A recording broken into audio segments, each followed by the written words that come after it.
చేసేటప్పుడు అదేమో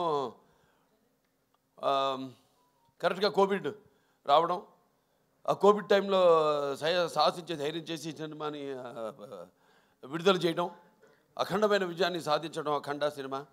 దాంతో అది సాధించడమే విజయం కాకుండా ఎన్నో ఇంకా ముందు తర్వాత ఎంతోమంది ధైర్యం చేసి సాహసించి వస్తారు, జనం చూస్తారు అన్న ఒక ధైర్యంతో వాళ్ళ సినిమాలన్నీ ఆ తర్వాత తెలుగే కాకుండా అన్ని భాషల సినిమాలు కూడా వాళ్ళ సినిమాలను ధైర్యంగా విడుదల చేయడం జరిగింది. ప్రతిదీ ఒక ఛాలెంజ్. అయిపోయింది అఖండ, నెక్స్ట్ ఏమిటి అన్నప్పుడు ఒక వీరసింహారెడ్డి, అదైన తర్వాత సరే అది కూడా అయిపోయింది. అంటే ప్రతిదీ ఒక ఛాలెంజ్. అంటే పీక్స్కి వెళ్ళినప్పుడు ఎప్పుడు ఒక ఛాలెంజ్. నేను ఎప్పుడు అది ఛాలెంజ్గా తీసుకోను. ఎందుకంటే నాకు ప్రేక్షక దేవుళ్ళు వాళ్ళు ఇస్తున్న ప్రోత్సాహం అయితే లేకపోతే వాళ్ళకేం కావాలి. ఎందుకంటే మేము ఎప్పుడు ఎవ్రీడే కన్జ్యూమబుల్ కమోడిటీ, అంటే నిత్యావసర వస్తువులు. సో మనం ముందే గ్రహించాలి. ఇప్పుడు వాళ్ళు ముందే ఏం కావాలి, అది ఒక ఫుడ్ విషయంలో కావచ్చు, లేకపోతే రకరకాల ఏమేమైతే ఉన్నాయో వాటిల్లో వాళ్ళు సర్వే చేసి, సో దాని తర్వాత వాటిని మార్కెట్లోకి తీసుకురావడం, ప్రమోట్ చేయడం.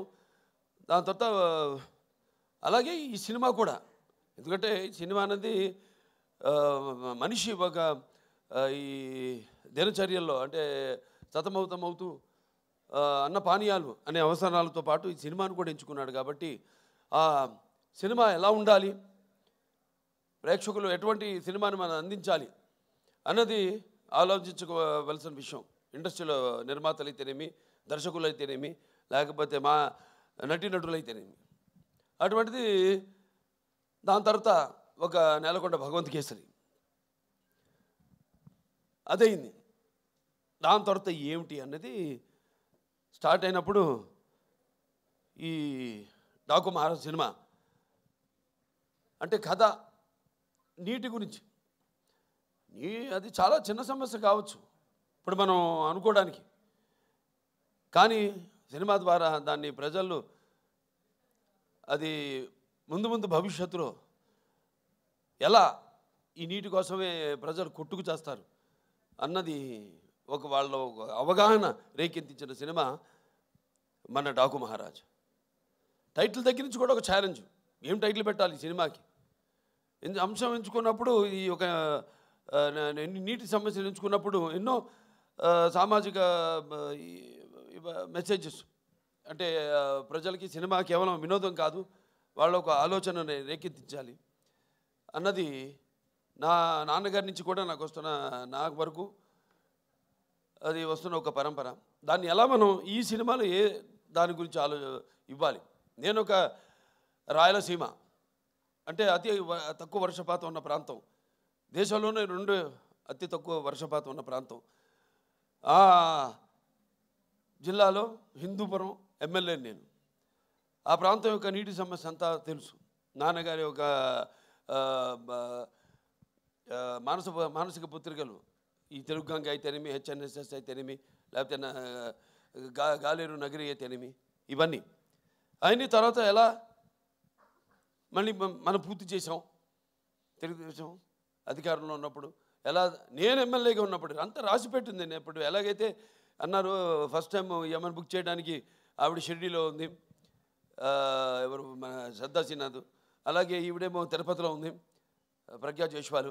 అలాగే ఈ నీటి సమస్య కరెక్ట్గా నేను ఎమ్మెల్యే అయినప్పుడే అది పూర్తి కావడం, నేను నా హిందూపురానికి నేను నీళ్లు ఇవ్వగలగడం.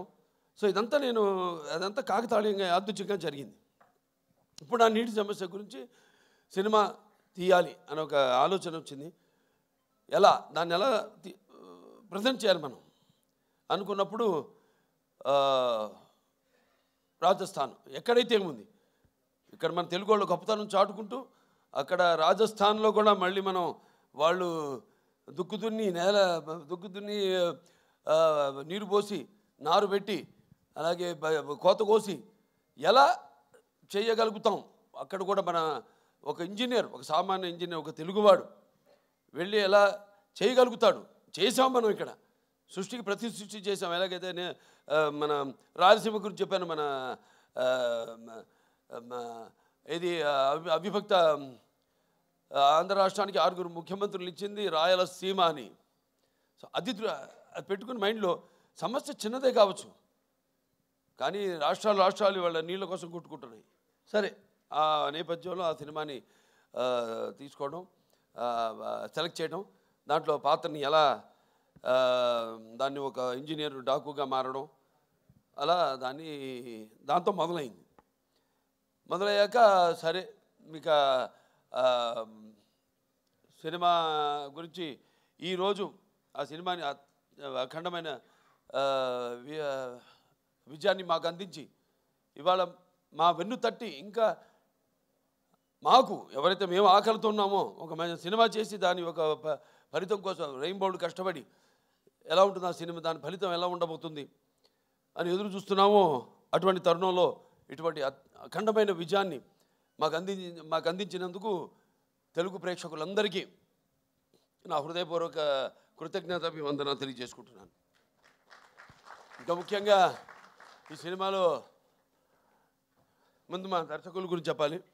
బాబీ గారి గురించి అంటే ముత్యాలు ఎలా ఏటమూలుగా జారితే ఎంత అందంగా ఉంటాయి కనపడడానికి, అలా ఎంతో అందంగా ప్రతి నటుడి దగ్గర నుంచి కూడా హావభావాలను రాబట్టుకోగలిగాడు మా దర్శకుడు బాబీ.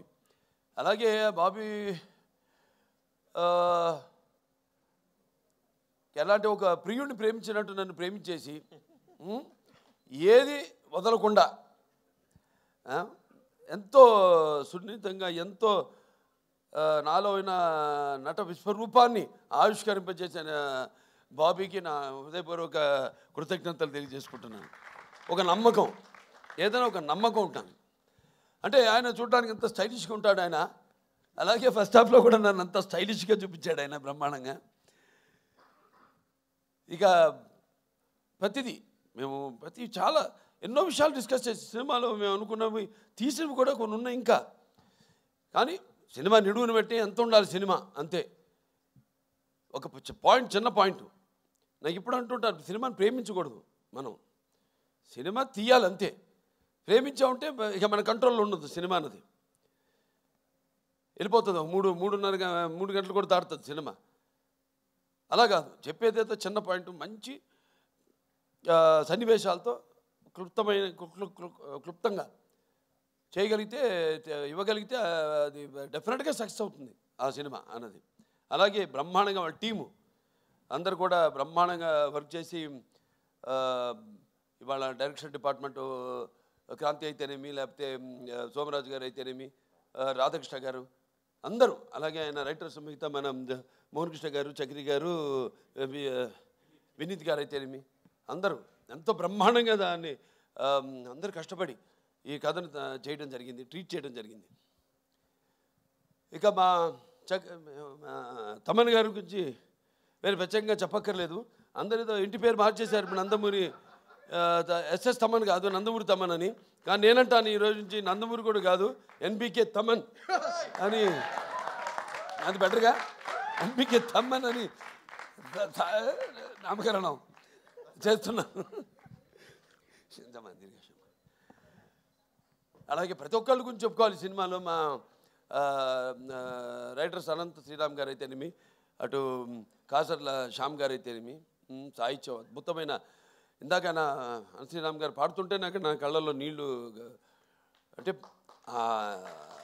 చుక్క చుక్క పాట అద్భుతం. దాని తర్వాత చిన్ని అద్భుతం పాటలు. అలాగే మా కాసర్ల శ్యామ్ గారు అటు దబిడి దిబిడి మంచి మా సాంగ్, ఐటమ్ సాంగ్ అన్నది. ఎందుకంటే ఏదో ఒక అమ్మాయి వచ్చి డాన్స్ చేసి వెళ్ళిపోవడం కాదు కదా, అమ్మాయి కూడా ఒక పాత్ర ఉంది ఆ సినిమాలో, ఓరేశ్వర ఒకటేలాగా.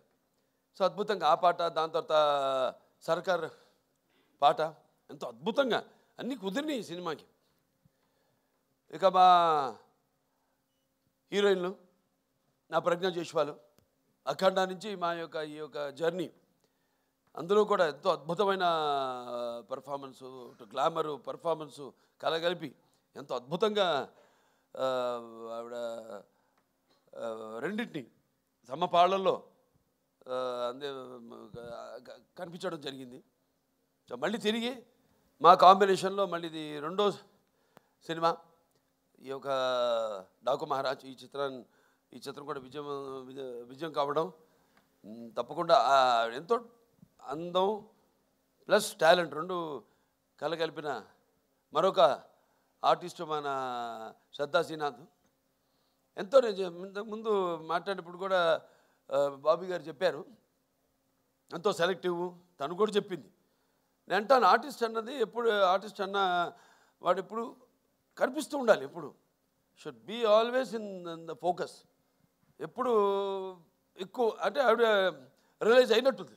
Now she saying that. ఇప్పుడు అంటుంది ఆవిడ, కాదు నేను ఇక్కడి నుంచి ఎక్కువ సినిమాలు నటిస్తాను నేను అంటే మంచి సినిమాలే. ఎందుకంటే ఆవిడకున్న ఇమేజ్కి ఆవిడకున్న టాలెంట్కి తగ్గట్టుగా ఆవిడకి పాత్రలు వస్తాయి. మరి నేను అన్నది ఏదో ఇందాక ప్రేమించకూడదు సినిమానని, కథ వరకు పాత్ర వరకు మాత్రం ఎప్పుడూ కనిపిస్తూ ఉండాలి. ఉంటేనే ఆర్టిస్ట్ని మర్చిపోరు. ఎప్పుడు ఆర్టిస్టు గుర్తుండిపోతాను. సో అద్భుతమైన మరువైన పాత్రని ఎంతో అద్భుతంగా నటించిన శ్రద్ధా శ్రీనాథ్కి నా అభినందనలు తెలియజేసుకుంటున్నాను. ఇంకా మా చాలామంది ఫైట్ మాస్టర్ వెంకట్ మాస్టర్ గారు, అలాగే మా కెమెరామెన్ విజయ్ కార్తిక్ గారు, ఇక మా డాన్స్ మాస్టర్ శేఖర్ మాస్టర్ గారు అయితేనేమి, శివ మాస్టర్ గారు అయితేనేమి, అందరూ ఎంతో అద్భుతంగా వాళ్ళకి అప్పచెప్పిన వాళ్ళ పనులను ఎంతో 100కి 100 పాళ్ళు న్యాయం చేసి ఈ సినిమాలో ఏదైతే మా నిర్మాత వంశీ గారు కలగన్నారు, ఆయన అభిమాని ఫ్యాను. అటువంటిది ఒక కొత్త బాలకృష్ణ నేను ఆవిష్కరించాలి ఈ సినిమాలో అని ఏదైతే ఆయన కలగన్నాడో అలా ఆయన ప్రతి దాంట్లో కూడా ఆయన కేవలం నిర్మాతగా కాకుండా ఒక టెక్నీషియన్గా అన్ని క్రాఫ్ట్స్ మీద మంచి గ్రిప్ ఉన్న నిర్మాత మన వంశీ గారు. అటువంటి నిర్మాత కూడా మనకు ఉండడం ఒక ఆయన నా అభిమానిగా నాకు చాలా గర్వంగా ఉంది. సో ఆయన్ని ఈ యొక్క సందర్భంగా ఆయన్ని అభినందిస్తూ ఇంకా ఎన్నెన్నో మంచి అద్భుతమైన సినిమాలు తీశారు ఆయన బ్యానర్లో. ఇంకా ముందు ఇంకా మంచి సినిమాలు కూడా తీయాలని ఆయన అభినందిస్తూ, లాస్ట్ బట్ నాట్ మన వేద రాజు ఎంతో అద్భుతంగా పాత్రని డైరెక్టర్ గారు చెప్పారు. ఆవిడ గురించి ఎప్పుడు అవుతాను ఉండేది సెట్లో, అసలు కూర్చొని ఎరగను, లేకపోతే అలసిపోయి అట్లా కురుకు తీయడం కానీ ఎరగను నేను. ఎప్పుడు ఎంతో అటు విన్నట్టే అటు ఇటు చూసుకుంటూ మళ్ళీ చెప్పినట్టు డైరెక్టర్ గారు కెమెరా ఆన్ అనగానే ఏమిందో ఎప్పుడు చూస్తుందో తెలియదు కానీ అచ్చం అనుగా చెప్పినట్టే అంత బ్రహ్మాండంగా అభినయించింది. ఆ పాత్ర మరి ఫస్ట్ హాఫ్లో అద్భుతంగా అసలు ఆ డైలాగ్స్ ఏదైతే బండి డ్రైవర్గా సెలెక్ట్ చేయడానికి నన్ను బండి తోలమంటుందో, బండి వెనక్కి రివర్స్ తోలుతుంది, దాన్ని బండిని ఆపగానే నేను ఆపనలేదు కదా, ఎందుకు ఆపామంటే వెనకాల పూల కుండీలు ఉన్నాయమ్మా, దిగి వెళ్ళి చూస్తే అప్పుడు అంటాను వాటిలో కూడా పూల చెట్లకు కూడా ప్రాణం ఉంటుంది కదమ్మా అనగానే ఒకసారి ఆ పక్కన ఎవరైనా మకరంద ఆయన వెంటనే ఎంతమంది వచ్చాడు ఇక్కడికి అనేది ఎంతో అద్భుతంగా ప్రతిదీ ఎంతో బాగా నటించేది పాప. మంచి భవిష్యత్తు ఉంది. ఫస్ట్ స్టడీ వెల్, ముందు पढ़ना भी, उसके साथ बाद में धीरे धीरे యాక్టింగ్ करना. సరే మన సినిమాకి వస్తే చాలామంది అనుకుంటారు పాత్రల గురించి. ఇప్పుడు పాత్రలు పరకాయ ప్రవేశం అంటే పాత్ర సినిమా కథను ఓకే చేసి ఆ పాత్రకు వెళ్ళే వరకు నాకు తెలీదు. అంటే నేను నా వాచకం, నా ఆంగికం కానీ నా ఆహార్యం కానీ ఎలా ఉంటుందో నాకు ఐడియా లేదు, ఉండదు. ప్రతి పాత్రకు ఒకటే చేస్తాను నేను. కాకపోతే ఒక్కసారి ఆ పాత్రలోకి వెళ్ళినప్పుడు ఆ పాత్ర నన్ను ఆ పరకాయ ప్రవేశం చేసినప్పుడు అంటే నేను ఎప్పుడు చెప్తుంటాను, ఒక యాక్టింగ్ అంటే కేవలం అరవడం, నవ్వడమో, ఒక తృప్తి పరిచే ఒక అరుపు, ఒక డైలాగ్ అరవడమో కాదు. పాత్ర అంటే ఒక పరకాయ ప్రవేశం ఇంకో పాత్రలోకి. ఏ పాత్ర అనుభవాలు అయితే ఆ పాత్రకు ఆత్మ అనుభవాలు అయితే మనము అనుభవించలేదో ఆ పాత్రలోకి వెళ్ళిపోవడం.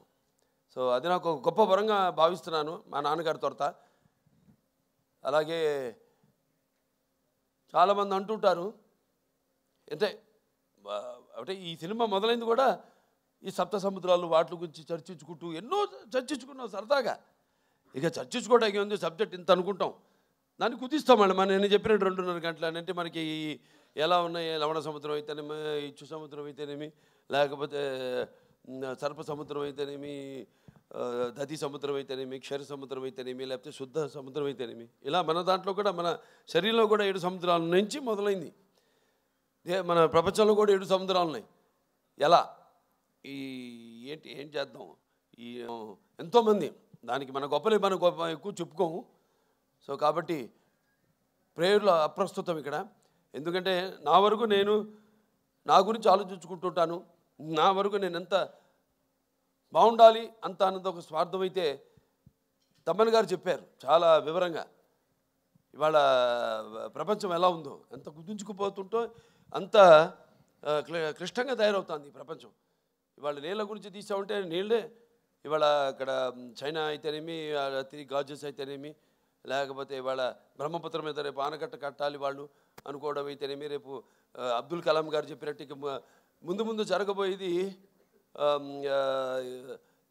వెపన్స్తో కాదు, యుద్ధాలు, వాటర్ వార్స్ జరుగుతాయని ఆయన యుఎన్ఓలో ఆయన ప్రసంగంలో చెప్పడం జరిగింది అబ్దుల్ కలాం గారు. అలా ఎన్నో చూసుకుంటే నా వరకు నా రికార్డ్స్ అన్నీ అన్స్టాపబుల్, నా కలెక్షన్స్ అన్నీ అన్స్టాపబుల్, నా అవార్డ్స్ అన్నీ అన్స్టాపబుల్, నా రివార్డ్స్ అన్నీ అన్స్టాపబుల్. వీళ్ళకి ముఖ్యంగా నా తెలుగు ప్రజానికానికి అలాగే నా అభిమానులందరూ కూడా నా కృతజ్ఞతలు తెలియజేసుకుంటున్నాను. ఎందుకంటే మనం ఇచ్చిన దాన్ని ఆదరించి కొత్తదనాన్ని ఎప్పుడూ ఆస్వాదిస్తారు మన తెలుగు వాళ్ళు అన్నదానికి ఒక నిదర్శనం. అంటే నాకేంటంటే సినిమా అంటే ఒక భాషా భేదం కానీ, లేకపోతే ఒక ఆడమ్మగా తేడా కానీ, లేకపోతే దానికి దారిద్రది తారతమ్యములు కానీ, పండిత పామరాది పట్టుబిడుపులు కానీ, దురభిమానులనే అడ్డుకోవడలు ఉండవన్నది నాకు నమ్మకం. అటువంటిది మంచి సినిమాని ఈరోజు ఈ ఒక మన డాకు మహారాజ్ని అందరూ ప్రేక్షకులందరూ ఆదరించారంటే మరి మన వాళ్ళ తత్వం, వాళ్ళ నేచర్ ఏంటో అంటే ఒకసారి నేను అన్నట్టు మంచి తీస్తే ఏదైనా వాళ్ళు స్వీకరిస్తారు, బ్రహ్మరథం పడతారు అన్న దానికి ఇవాళ ఈ డాకు మహారాజ్ సక్సెస్ ఒక పెద్ద ఉదాహరణ. సో వాళ్ళందరూ కూడా నా తెలుగు ప్రేక్షక దేవుళ్లకు అభిమానులకు అందరికీ నా కృతజ్ఞతలు తెలియజేసుకుంటూ, అలాగే ఈ సినిమా ఒక సక్సెస్ ఫంక్షన్ అనంతపూర్లో చేద్దామని అనుకున్నప్పుడు ఆ క్రితం ముందు రోజు ఒక అనుకోని సంఘటన జరగడం, దాంతో మళ్ళీ దాన్ని క్యాన్సిల్ చేయడం, ఎంతో వ్యయప్రయాసాలు కూర్చి అభిమానులు అక్కడ మా టీంని స్వాగతం పలకడానికి ఎన్నో ఏర్పాట్లు చేసుకున్నారు వాళ్ళంతా. అటువంటిది క్యాన్సిల్ అయింది, వెళ్ళలేకపోయాం. రేపు 22 వచ్చే 22 అంటే బుధవారం అక్కడ అనంతపూర్ వాళ్ళ సమక్షంలోనే అనంతపూర్ అభిమానులు అక్కడ మా ప్రజల యొక్క సమక్షంలో రేపు ఈ యొక్క డాకు మహారాజ్ యొక్క విజయోత్సవ పండుగను అక్కడ జరుపుకోబోతున్నాం అని చెప్పుకోవడానికి ఎంతో సంతోషంగా ఉంది. సో చాలా మరొకసారి అందరికీ నా ధన్యవాదాలు తెలియజేసుకుంటున్నాను. ఇక ముఖ్యంగా పాత్రికేయ సోదరులందరికీ, ప్రింట్ అండ్ ఎలక్ట్రానిక్ మీడియా వారందరూ కూడా ఒక మంచి సినిమాని ఇచ్చినందుకు మంచి రివ్యూస్ ఇచ్చి దాన్ని ప్రచారకర్తలుగా ఇప్పుడు ఏదైనా ఉంటుంది, ఒక ప్రభుత్వం ఒకటి అనుకుంటే దాన్ని మరి ప్రజల్లోకి తీసుకెళ్ళేది ఎవరంటే కింద బ్యూరోక్రాట్స్, దాన్ని ఇన్కార్పొరేట్ చేయడం. అటువంటిది మంచి సినిమానికి మంచి రివ్యూస్ ఇచ్చి ప్రజల్లోకి తీసుకెళ్ళిన నా పాత్రికేయ సోదరులందరూ కూడా నా కృతజ్ఞతలు తెలియజేసుకుంటూ మరొకసారి అందరికీ టీం అంటే కార్ డ్రైవర్ నుంచి కూడా ప్రొడక్షన్ బాయ్ వరకు మాకు వంటలు వండి పెట్టిన వంటవాడి దగ్గర నుంచి కూడా ప్రతి ఒక్కరికి పేరు పేరున నా కృతజ్ఞతలు తెలియజేసుకుంటూ నేను సెలవు తీసుకుంటున్నాను. థ్యాంక్ యూ బాలకృష్ణ గారు. అండ్ ఇప్పుడు బాలయ్య యువసేన కుక్కట్పల్లి నుంచి పవన్ గారిని రామకృష్ణ గారిని క్యాలెండర్ లాంచ్ కోసం వేదిక మీదకి రావాల్సిందిగా రిక్వెస్ట్ చేస్తున్నాం. Yes, and the success celebrations continue. చెప్పిన విధంగానే అనంతపురం